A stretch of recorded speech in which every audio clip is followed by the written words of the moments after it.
ووایم بیا د فوج له مشر نه مو نیولې تر وزیر اعظم لکه سپي بیا راپسې غاپئ همدغه هغه کوئ چې هله بیا خو کونه ټینګه کوي چې زه جواب درکوم د ما په جواب باندې بیا له داوړه نیولې تر علي وزیر او تر ډیزل او پټرول ټول یو غږ سئ چیغې وهئ چې هله سړی مهار چې زه هم در باندې چمړه وباسم او دا د کرایې فوج درته د لونګین ته برابر کړم بیا چیغې وهئ چې هله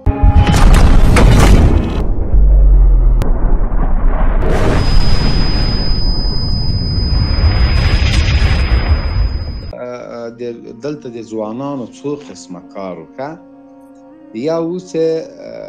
د امریکا قراردادیانو د زمونږ د وژلو دپاره یې له هغوی سره کار کوه چا ورته تیل وړه چا ورته غوښه وړله چا ورته اوبه وړلې چا ورته تعمیر جوړوه چا ورته بلاکونه جوړوه چا یې جاسوسي کوله یعنې په دې کې ډېر افغانان مشغوله وو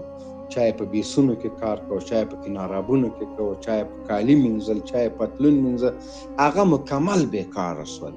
نو فکر وکړه 4-5 لکه ځوانان خو دلته بېکاره شو څوک ترجمانان و څوک څه شی یا و چې په دولتي ادارو کې کار کوه چېرته یې کار کوه په استخباراتو کې هغه مکمل بېکاره شو په وزارت داخلي کې کار کوه په دفاع وزارت کې کار کوه یو څه ناڅه اوس هم کار کوي نور هغه وزارتونه چې وو له دغه درې ماوره هغه کې هم تقریبا ټول کار کوي فرض مثال د مخابراتو وزارت اقتصاد معدن تعلیم و تربیه عالی تحصیلات او پسې در راواخله کار او امور اجتماعي و اطاعت فرهنګ او دا سرک جوړولو دا ټول کسان کار کوي مالیې وزارت بانک نو ټول هماغه پخواني خلک کار کوي صرف دومره شوی چې تنخواه مخکې پړسولو د یو کسو په مالیې وزارت کې 3 لکه تنخواه وه اوس 1 لکه اخلي خو بسې ده که نه وروره 3 لکه په داسې هېواد کې تنخواه هلته خو د امریکا سیرومونه وو یا فرض مثال په عالی تحصیلاتو کې تنخواهګانې وزارت کې هغه کمې شوي نه دي بلکې زیاتې شوي دي تعلیم و تربیه کې هم تنخواه کمه شوې نه ده یو څه به زیاته شوي یو څه به مونږ کمپاین ورته وکړو چې د معلمانو تنخواه کم از کم که 10 چنده نه کېږي نو 15 چنده باید شي ځکه دا کدرونه د معلمۍ ته رادانګي راځي اوس د یو معلم 1000 تنخواه د هغه په ښاروالي کې 10,000 اخلي نو معلمي چېشته کوي هغه لټترینه ناکامترینه سړی راځي معلم کېږي که چېرته یې دې تنخواه 50,000 کو افغانۍ بلا خو نه وهي هېواد خو سقوط نه کوي خو 10 کاله وروسته د دې ګټه بیا موږ ته معلومیږي که 50,000 1 لک 80,000 د معلم تنخواه سي هغه هوښیارترینه خلک هغه ښه خلک چې ازموینې ورته سختې سي هغه ښه ډاکټرۍ ته حتی څوک نه ځي د طب استاد راځي معلمي کوي خو مونږ دلته انډوال غلط ده وروره 7,000 8,000 د معلم تنخواه د خدای لپاره د جومات د امام تنخواه چې دین راته ښیي امامت مو کوي 6,000 15,000 ولې کاکا مجبوره ده هغه امامت پرېږدي ورسره یو بل کار هم وکړي بچیانو ته قرآن او د حدیث درس پرېښی خو یې نه ده خو مشکلات دی باید دا حل کو هم د مدرسې استاد ته هم امام ته هم معلم ته هم د پانتون استاد ته بهترینه تنخواهګانې باید ورکول شي ورشته جنرال صاحب زما اوله پوښتنه پر دې راګرځي اوس مثلا موږ د افغانستان 34 ولایته دي په 34 ولایت کې طبعا ټول ولایتونه به والیان لري معاونین به لري رئیسان به لري هر وزارت خپل ریاستونه لري په ولایتو کې زه وایم همداسې شی موږ نه دی لیدلی دغه اوسه پورې چې یو ځوان چې د ماسترۍ تر کچې زده کړې کړي یا دکتورا لري یا یو وړتیا لري واقعا هم یا هم په ښاروالۍ کې یا په د والي معاون یا دغسې یو شی موږ نه ولیدی زما پوښتنه مقصد دغسې پر دغه شی راګرځي وروره دفاع وزیر په تاریخ د افغانستان کې داسې ځوان دفاع وزیر تا لیدلی ځوانانو ته دومره کار شوی دی وزارت زراعت ځوان هلک ده داسې ځوان تا تر اوسه لیدلی ټول مشران مو ځوانان دي الحمدلله ځوانانو هېڅ فکر مه کوه د دکترا او د عالي تحصیلاتو په څنګ کې باید هیواد ته ژمنتیا هم وي که نه ده ته هم لږ فکر وکړه. اوس که زه یو ځوان وزیر په دې خاطر چې عالي تحصیلات لري دکترا لري یو کلیدي وزارت ورکړي مثال او هغه یو هیواد سره تړلی وي نو خو غر کې کړلو که نه وراره داسې مه کوه نو ته اوس هغه هم په ځوانانو کې حسابه قلیل هغه به هم دکترا لري وروره رایه وله دلته اوس ماته وزیر کوې د دکترا ترمنځ اخلاق هم مهمه دي هیواد ته ژمنتیا مهمه ده او هیواد جوړول تنها په دکتراو ملاکه کیږي د دکترا ترڅنګ هیواد ته ژمنتیا ګوره کرزی دکترا درلودله اشرف غني د اوباما استازو دکترا یې درلودله هیواد یې راته در بدره که دا ګلمرجان خو بیخي غر کو پارک کړلو بس نه منم چې امریکان راغلي دي د یوه خبره ده چې نه منم اوس یې څنګه مني لږ ذره چې د هغه طالب او ملا سره تر څنګ یو کوتا کمي نو داسې یې مني بیا چې اوس هغه د هر شی مني د واورو پړانګې ته جوړ کړی نو هېڅ شی نه منه کرزی به سې راجیګ سو ورور هغه پلاتې به یې ویلې جنرال صاحب دوی په غلط جنرال صاحب مصروفه یې نه هغه هېڅ رابطه نه لري په شیخ صاحب پورې هسې بس ټلویزیون کې غږېدلی د دو درې خبرې به یې کړي خو دا څه بلا ده ولاکه دا داسې هېڅ رابطه نه لري د شیخ صاحب له کورنۍ سره له هغوی سره نو دا غلطه خبره ده او بل څه خبرې کړي دي هغه هم خپلې خبرې دي په حکومت کې هم کوم رسمي هغه نه لري لکه دلته رسمي ادرس نه ده نه کومه رسمي دنده لري کومه وظیفه لري نو هغه هېڅ رابطه هغه نه لري په د شیخ صاحب په کورنۍ پورې ده مننه مولوی صاحب محترم ببخشید بله برادر بفرمایین مولوی صاحب شرکتی که با این ویدیوش تو تلویزیون ها پخش میشه تمام روز رئیس شرکت برهنا داره معرفی میکنه اون آدم نمیدونه که من دقیقا چی کار است من خودم 7 سال نظامی بودم فعلا دقیقا شریف الله تحقیق جریان دارم انشالله معلومات که درست تحقیق شوه اگر مجرم باشه سزا میبینه انشالله اگر نباشه شخصی دیگر باشه او هم معلوم میشه انشالله تحقیقات جریان داره در این مورد دیگه این خو زمانه بسیار زمانه آخر است فتنه و فساد نه مولوی صاحب د شیو د دفاع مخکنی وزیر د هغه خنثی مشکل دا ټولې قضیې له طرفه څېړل کېږي داسې خو نه ده چې یوه قضیه به څېړل کېږي دوستم کار څه کوه به یو دا انسان د انسان نه کوتاهي کېږي الله پاک چې سزا په قرآن کریم کې د زنا او د لواطت او د غلا د دې دپاره ټاکلې دا د مسلمان دپاره ټاکلې چې یعنې مسلمان دوکه کېږي غلام کوي لواطت هم کوي زنا هم کوي خو الله پاک ورته حد ټاکلی ده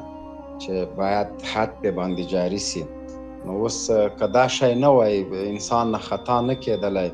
ګناه ترې نه کېدلی قتل ترې نه کېدلی نو بیا ولې دا سزاګانې ورته ټاکلې نو هغه یو مجرم ده فکر کوم چې برېښنا ریاست پورې هېڅ تړاو هم نه لري مجرم ده هغه که هر څوک وي باید د اسلامي اصولو مقرراتو له مخې د اسلام د مبارک دین له مخې ورته سزا ورکول شي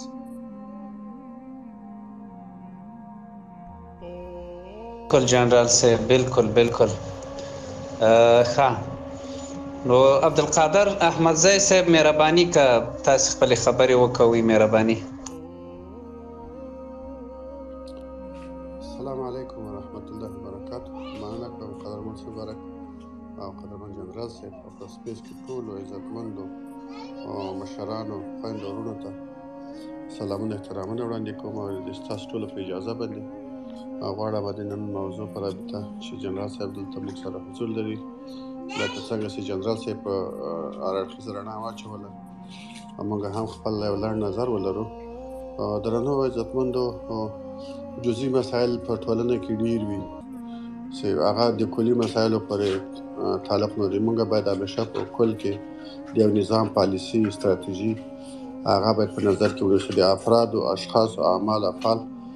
هغه په نظام په کلي مسایلو پورې تعلق نه لري او پالیسي پورې امارت اسلامي ټولو ته معلومه ده چې د هغوی مشران چې کله د څو انقلابونو تجربې ته په کتو سره او د هېواد دغه فعلي وضعیت ته په کتو سره هغوی د خپل عدم تشدد پالیسي اعلان کړله له ټوله نړۍ سره د همسایهګانو سره چې دوی ویلي چې موږ افغانستان به هېچ چاته خطر نه وي. نو په همدغه پالیسي ته په کتو سره دوی لوی او ستر هدف د امارت څه شی د هغه دا ده چې هغه افغانستان په خپلو پښو باندې ودروي او خودکفایه کړي. له اولې ورځې نه چې دوی راغلي دي مشران په خودکفایي باندې شروع کړې ده او دې ته اولویت ورکړی ده تر څو افغانستان په خپلو پښو ودرېږي، تر څو چې موږ تاسې خپل وطن په پښو نه یې درولی، مهاجرین هم نه یې راستانه کړي، نه له همسایه سره نه لرې ملکو سره موږ تاسې خپل رقابت، سیاسي رقابت یا نور منطقوي رقابت نشو کولی. نو همدغه د کامیابي یوازینۍ لاره ده چې موږ تاسې هغه سترو اهدافو ته رسوي او بالاخره موږ تاسې یو په منطقې په سطحه باندې یو منل شوی اقتصادي نظامي په قوت باندې آباد هېواد ثابتوي. نو دې لپاره یو مزل ته وخت پکار ده، زمان پکار ده چې باید حداقل 10 کاله موږ باید صبر زغم ولرو تر څو زموږ دغه پروژې چې لکه جنرال صاحب ویلي دغه زیربناوې په فعاله شي، هغه که د اوبو بندونه دي، که زراعتي هغه دي، کانالونه دي، نو دا به زموږ تاسې هېواد په پښو ودروي او زموږ تاسې خواره واره مهاجرین چې په ایران، پاکستان، په نورو ملکونو کې دي د مختلفو عواملو نه دوی تللي دي او هغه به انشاءالله بېرته دغه وضعیت په کتو سره راستنېږي او په همدغه زراعتي ځمکو باندې مېشت کېږي انشاءالله. او همدغه ته موږ تاسې ټول باید توجه راواړو چې دا زموږ تاسې ستر او کلي هدف ته په دې کې زموږ سیاسي هدف، ملي هدف، هر څه پراته دي. په دې کې زموږ تعلیم، اقتصاد، هر څه په همدې پورې تړلی دی. نو همدې ته باید متوجه شو. داسې افراد او اشخاص بیانونه ورکوي او شی کوي، دا هېڅ تاثیر نه لري په کل د نظام په پالیسي باندې. د نظام پالیسي مشخصه ده، لمر ورته روښانه ده، هم په ملي سطحه باندې هم په بینالمللي سطحه باندې. نو الحمدلله باید موږ شکر ادا کړو چې دغسې یو ثابته او مخلصه مشران لرو چې هغوی د بیت المال د یوې ویشندافلۍ لپاره هم حساب کوي او هغه حساب د بودیجې ته راوړي، بیا بېرته د موږ تاسې دغسې سترې ملي پروژې پرې تطبیقوي. موږ تاسې ولیدل چې احمدزی صاحب تاسې هم په دې تیر جمهوریت کې ډېر بلدتیا درلودله، دوی چې اوس اکثره د جمهوریت والا وایي چې موږ ډېر کار کړی ده افغانستان ته، یعنې دغه کار په کوم ځای کې دوی کړی؟ زه خو داسې شی نه وینم کار کړی دی د افغانانو لپاره. دوی فقط د هنر ته ډېر کار کړی و، دغه رقاصي او رنسوي دغه بلا ورته دا یې غټې لاسته راوړنې وې د 20 کلنې. او بل هغه څه چې دلته راغلي وو سرمایه په 100 میلیارده، دا د اقل د کابل سیلو دوی ونسو کله فعاله په کابل کې، د اقل د کابل مکتبونو پوهنتونونو ته دوی صحیح منظم فرنیچر ونه رسوله. د کابل په نږدې ولسوالیو کې خیمې ولاړې وې د خاکی جبار تر راونیسه تر شکردرې او تر نږدې ولسوالۍ پورې خلکو د مکتب لپاره سرپناه د دولت د امن ځای نه و. دا څه شی و چې دوی خپله میلیاردران سولو پکې او د ملت هماغسې غریب و، هماغسې غریب شو، دوی لاړه هماغسې غریب پاتې شو او د ملت ټوله سرمایه دوی هایف و مایل کړله. هغه خوا د ټوله نړۍ ته معلومه ده او افغانانو ته هم معلومه ده چې دوی هېڅ کومه زیربنا نه وه جوړه کړې. هغه زیربناوې چې دوی شروع کړې وې لکه د کجکي یا د نورو، دا ډېر وروسته شروع کړلې او ډېر لږ سرمایه پرې مصرف کړله، هماغسې نیمګړې پاتې وې. خو دوی غوښتلی دا رښتیا د افغانستان لپاره زیربناوې رامنځته کړي، نو دوی به د تاجکستان او د ازبکستان د برق پایپ په رسغلولو باندې باید د افغانستان د خپل زیربناو نه باید برق او برق بندونه تکمیل کړي وای چې هغه د شمال په استقامت کې هیڅ کوم مشکل نه و. سالنګ کې باندې جوړوای شو، په دوشي کې جوړوای شو،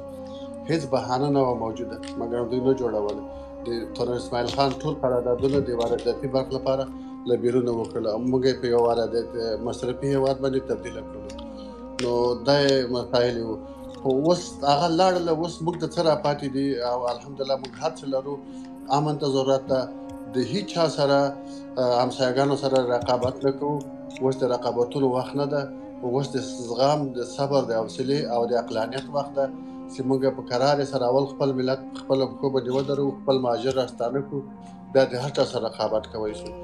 داسې بعض احساساتي مسایل چې هغه موږ غواړي چې مثلا چا سره مواجه کړي یا له لرې هېوادونو سره یا له دې هېوادونو سره په اوه شرایطو کې دا د افغانستان په خیر بدلوي دي. او بل د افراد او اشخاصو بیانونه خبرې چې دي دا خپل مکان او زمان ته تابع دي، دا هیڅ تاثیر نه لري په پهلي نظام پالیسۍ باندې. بعضې خلک د مبارزې نه په دې خفه دي، هېڅ کله هم په خفه کېږي. دا نرمه ته یو څوک خپل آزاد انسان د ورور چې په هر کونج د دنیا کې اوسېږي ورور خپل بیانات ورکوي، هغه د خپل نظر ده. مګر همداسې زموږ نظام ده د هغې د خپلواکۍ لپاره څومره قرباني ورکړې ده، څه یې کړي دي، او پالیسۍ څه شی ده هغه لکه لمر غوندې روښانه ده. همدا موږ ته کفایت کوي. السلام علیکم ورحمت الله وبرکاته. مننه عبدالقادر احمدزی صاحب، ډېره زیاته مننه. واقعا دوی چې اکثره د دې دعوا کوي چې موږ د افغانستان اقتصاد ته کار کړی ده، خو هیڅ داسې یو شی نه لري، ثبوت نه لري چې دوی وړاندې کړي. یوازې د امریکا او د ناټو هغه پیسې دوی هغه ثبوت بولي چې دلته نړیوالو کومکونه کول، نړیوالو سره د موږ مثلا روابط جوړ او په بل طرف کې دې ته یې نه کتل چې دلته څومره افغانان په ورځ کې هغوی په شهادت رسول، کورونه یې ور ورانول، چاپې یې وهلې او خاوره ملک ټول اشغال و، د هغوی تر تسلط لاندې و. نو دغسې بعضې خبرې چې دوی کوي ډېر یو د تعجب وړ خبرې دي. هیڅ داسې پروژه چې هغه د افغانانو لپاره واقعي